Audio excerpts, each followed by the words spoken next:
Pagpalang araw pong lahat sa inyo ulit mga kamotor. Mga pala mga kamotor, share ko sa inyo. Ayun. Sa ngayon mga kamotor, nagbukas ako ng sprocket ng motor natin kasi magpapalit ako ng sprocket ng panglikod kasi nga kamotor matulis na. Okay, tama nga po yung sabi nila mga kamotor na pag magpalit ka ng sprocket ay sabay, halos lahat dito sa harap at dito sa likod. Okay, tama nga naman po sila mga kamotor, kaya lang nagpalit ako mga kamotor noon dito sa may harap, stuck pa rin ngayon, hindi ko sinabay dito sa likod kaya ito naupod yung bandang likod. Okay. Sa mga naka-testing na mga kamotor ng mga sprocket na panglikod, paki-comment naman po mga kamotor kung ano ang brand ng sprocket na pangharap na panglikod na matibay.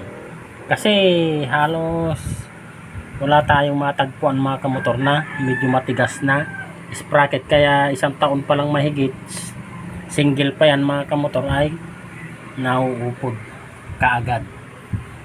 Okay. Bago pala tayo magpatuloy mga kamotor ay binabati ko kayo ng isang magandang araw. Sana nakaradkad kay latta unay, latta nga kanayon. Okay, patubayan po kayo lagi ng buong may kapal. Okay, tuloy po tayo mga kamotor. Ngayon nabaklas na natin mga kamotor itong sprocket natin. I-share ko sa inyo mga kamotor yung kinabit kong sprocket bushing noon na dati itong stock nito mga kamotor ay yung may goma tapos may bushing na bakal. Pinalitan natin ito mga kamotor ng plastic, kaya i-check na rin natin, naluwagan ko na sa mga kamotor, i-check natin kung okay pa yung bushing nya. Okay, ito ang kinalabasan mga kamotor. May nagsuggest kasi sa akin na tong plastic bushing ang gagamitin, kaya ito mga kamotor magdadalawang taon na siya, okay pa rin yung kanyang butas. Kaya sa gustong makatesting ng ganitong bushing, mag-shop lang kayo online mga kamotor at try din ninyo. Parang sa tingin ko mas matibay pa itong plastic bushing nya kaysa yung goma, pero depende naman siguro mga kamotor doon sa brand na makukuha natin. Kasi nga yung nakuha ko, nakadalawang beses na ako doon sa may rubber damper, palaging nasisira mga kamotor. Pero pag may rubber damper naman, ang advantage lang nun ay less vibration siya, hindi gaya nitong plastic na makakaramdam ka ng vibration dito sa motor mo. Okay,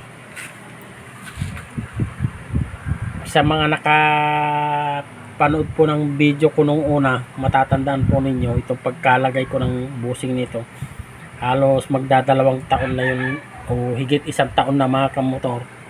Itong kinalabasan okay pa siya.